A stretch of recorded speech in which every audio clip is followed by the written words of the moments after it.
said again, I said last week, I said 2 weeks ago, I said 3 weeks ago, 4. I beat him once, I beat him twice, so it's not a problem, but this has to be right for me now and on my terms. You know, it's not really bothered about the Smith Eubank sign, but the other things has got to be on my terms. What makes it right on your terms? Just obviously everything, you know, like I said, Liverpool, obviously the money side to it now, might drag him down to 157. A lot of people find might drag him down to 157. A lot of people thought you were clause in the contract. Is that a fight you're happy to take? Yeah, I'm happy to take any fights. I've joked that throughout my whole career. Because Eubank Jr. wants to fight again and it sells again, and then yeah, of course. Are there any demands now that you're on the A side that you could get this time and you can get the first? I might like kiss to 158 or 157 just to be a little bit. No, I'm only messing him. Look, I just think I get a couple of the perks that I'm not bothered about. It's Smith Eubank next time. I walk the ring second next time. But no, I think hopefully a lot of people have mentioned Anfield. I think the time. Look, he wants the rematch. Let's do it. The only condition I would like for Liam is Chris was the A side tonight. Liam was the home fighter, but Chris was the A side. The original contracts were made sort of 157, 158. And I was happy with that. I was like, well, you move up halfway, let him meet you. At the end of the day, Liam's the A side now, and I just hope that the renegotiations for the rematch clause, I like that at that weight, 158, 157. It's an interesting point that you raised there, because what's good, family? It's your man, the YB, back once again. Big shout out to my doggies who just came through on the live stream.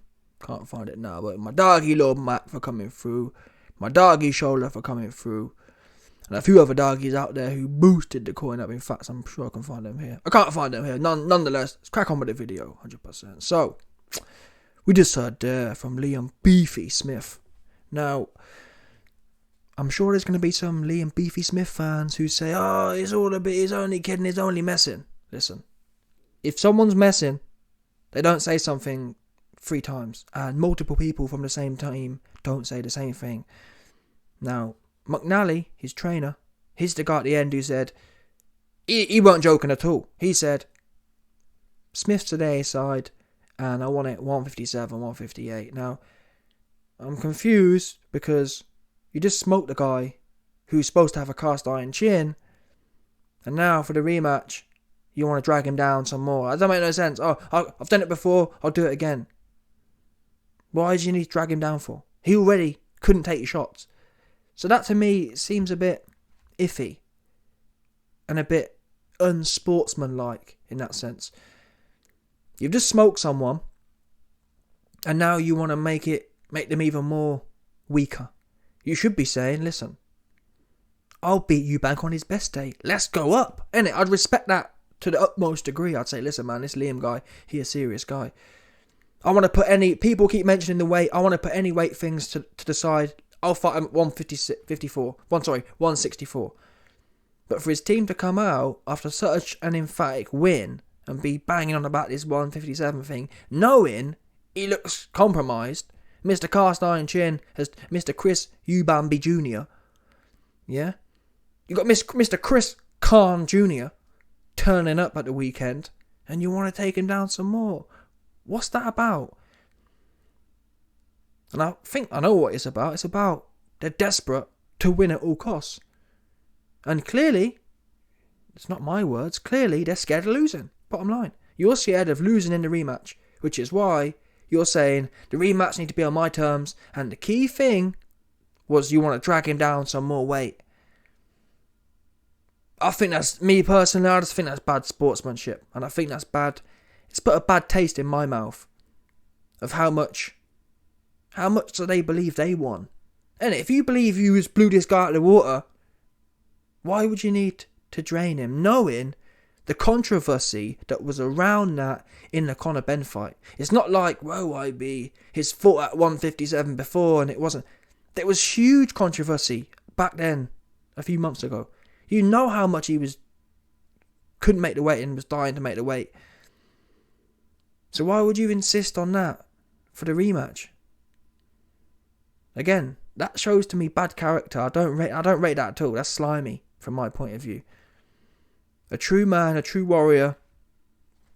I'm not saying he has to insist on 164. I'm saying a true man, true warrior says, no problem. We'll run it at the same weight. I'll do it again, no problem. This whole shtick from them is iffy. And the problem is, it's not going to be a big deal. Eubank ain't going to go for that. There's no way Eubank is going to accept 157. And if he does, it will just tell me he's a complete clown and he only wants money. And he'll definitely lose. I wouldn't bet on it, but still, you can best believe, if Eubank can't hold a shot at 160, at 157, he is dog food. And even Eubank himself knows it. How do we know this? Well, I remember a few days ago, Eubank said, in terms of the Conor Benn rematch, or the Conor Benn fight happening again, he said, yep, if the Conor Benn fight happens again, it will be my terms, and it will be 160. Which tells you, this whole 157 thing isn't a joke.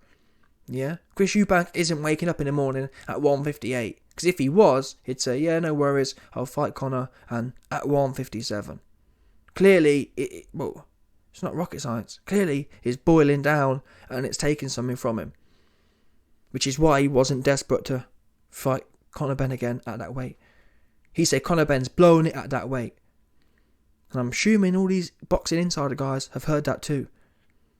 So why is Joe McNally so adamant? Oh, if it happens, we're the A-side. And listen, he didn't say we're the A-side and it will be 70-30 split. Listen, as far as the money goes, I wouldn't even make a video about it.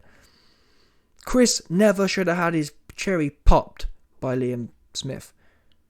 So as far as I'm concerned, if there's nothing in contract and Liam Smith wants 80-20, I'm one of them guys who believes that you should be wanting get back more than anything.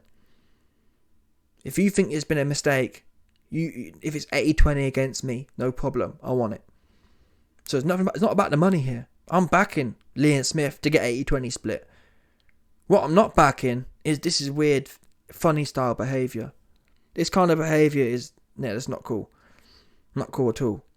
And again, I don't know Eubank from Adam. I'm just saying from a sportsmanship point of view, it's crafty and snidey. Yeah?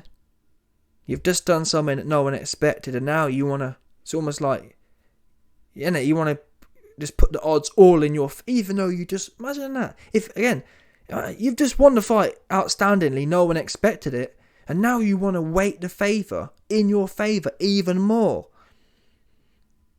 You know, what's that about? And the only explanation is you're scared of Eubank coming back and whatever else.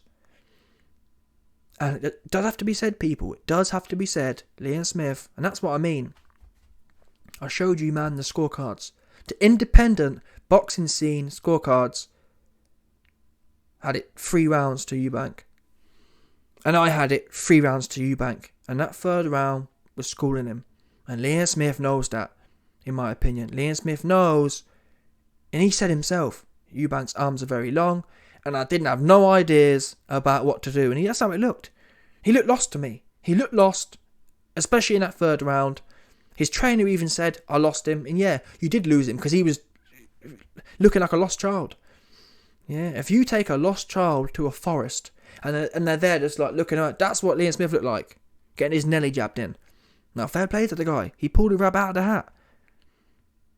But this whole 157 thing shows you how much he knows. This whole 157 rematch thing proves what I've been saying. It proves all the clowns who were saying that Smith was dominating, they're wrong. Yeah? Because wait a minute, if Smith was dominating from round 1 to round 4, why would he need to drain Eubank in the rematch? Explain it. Someone please explain that one to me. You've just knocked the man out for the first time in his career, and now you want to take him down even more to weight it in your favour even more. Clearly, there was something you saw in there that you didn't like, and you're not so sure about going in there again with him. Because if you did, you'd be saying, listen, Eubank was sweet, I won every round. Why would I change the weight for? And again, if anything, Smith could say, if Smith really wanted to impress me in that sense, he could say, listen, I just smoked Eubank. I just popped Mr. Eubank Jr.'s cherry for him. I want to make sure he's real comfortable for the rematch. I don't want no excuses. Let's do it at 164. Make sure you're nice and hydrated. Yeah, so I can punch the water back out of you. That's what he could have said. He didn't say that. And his whole team, can you imagine that? This was 20 minutes after the fight. 30 minutes, 20 minutes after the fight. And they've all got this all cooked out. Oh, we need to weight drain him. So what were they seeing? What were they experiencing? It answers itself anyway. Let me know your thoughts. Smash the like button, subscribe, and lick off the bell. No doubt about it, 100%.